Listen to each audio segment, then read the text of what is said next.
3 ateist Mavlonoga borib, agar vaqtingiz bo'lsa sizdan 3 narsa so'raymiz deyishibdi. Mavlono, men bandman, sizlar Shamsning oldiga boring debdi. Ateistlar Shamsning oldiga borishibdi.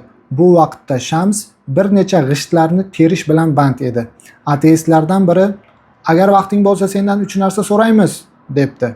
Shams, vaqtim bor, birinchi savolni so'ra debdi. Ateistlardan biri so'rabdi. Alloh bor deyapsiz, lekin uni ko'ra olmayapmiz. Allohni ko'rsatingki biz ham ishonaylik. Biz ko'rmagan narsalarimizga ishonmaymiz. Ikkinchi savolni so'rang debdi Shams. Ateist yana so'rabdi. Shaytonni olovdan yaratilgan deysiz, lekin yana aytasizki, shayton olov bilan jazolantiriladi. Bu bema'nilik emasmi? Shams oxirgi savolga o't debdi.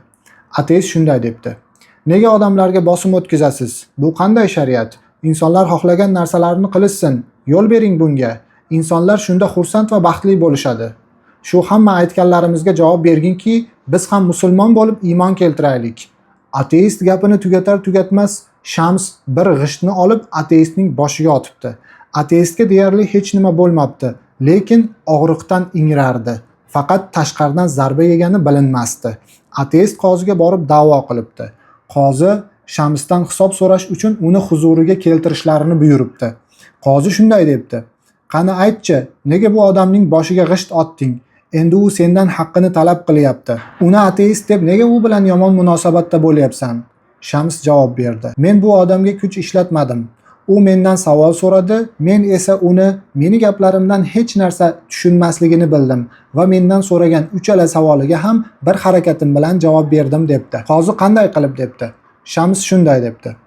Bu odam dediki, menga Allohni ko'rsatingki, uni borligiga ishonay.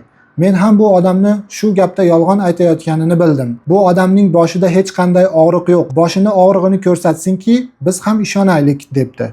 Ateist lekin og'riyapti, men uni his qilyapman debdi. Shams, men ham Allohni borligini his qilyapman debdi. Ateist chorasizlik holda jim bo'libdi. Shams yana davom etib, u menga yana aytdiki, shayton olovdan yaratildi. Olov olovga azob bera oladimi? Men esa bu savolga javob o'laroq unga g'isht otdim. G'isht tuproqdan bo'lgan. Inson ham tuproqdan. G'isht odamga og'riqni qanday his qildirayotgan bo'lsa, olov ham shaytonga shunday azobni his qildiradi debdi.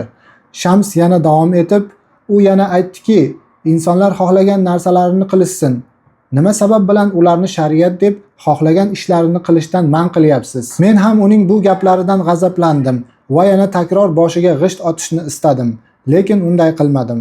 Endi menga aytingchi, har odam istaganini, ko'ngliga yoqqan ishni qilaversa, dunyoda tartib qoladimi debdi. Uchala ateist ham shu vaqtda qalblari yumshay boshlabdi va Allohga iymon keltirishibdi. Qozi Shamsni jazolantirmoqchi edi, lekin yangi musulmonlar da'volarini qaytarib olishdi. Shu kabi videolarni davom etishi uchun izohlarda davom so'zini yozib, sahifamizga obuna bo'lib qo'yishni unutmang.